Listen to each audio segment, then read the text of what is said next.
حضرت ابو حذیفہ رضی اللہ تعالیٰ عنہ کے آزاد کردہ غلام حضرت سالم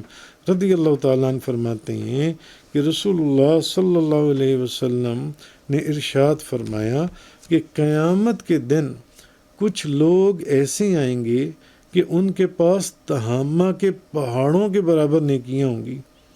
یہاں تک کہ جب انہیں لایا جائے گا تو اللہ ان کے اعمال کو روشن دان سے نظر آنے والے غبار کے بکھرے ہوئے ذروں کی طرح بے وقت کر دے گا اور پھر انہیں جہنم میں ڈال دیا جائے گا۔ حضرت سالم نے عرض کیا یا رسول اللہ،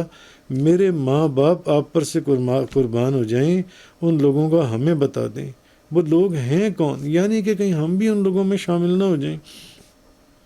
ارشاد فرمایا یہ وہ لوگ ہوں گے جو نماز بھی پڑھتے ہوں گے، روزے بھی رکھتے ہوں گے، نیند سے بیدار ہو کر راتوں کو قیام بھی کرتے ہوں گے، لیکن جب ان کے سامنے کوئی حرام چیز پیش کی جائے تو وہ اس پر کود پڑتے ہوں گے، یعنی اس حرام چیز کو قبول کرتے ہوں گے، تو اللہ ان کے اعمال کو باطل فرما دے گا۔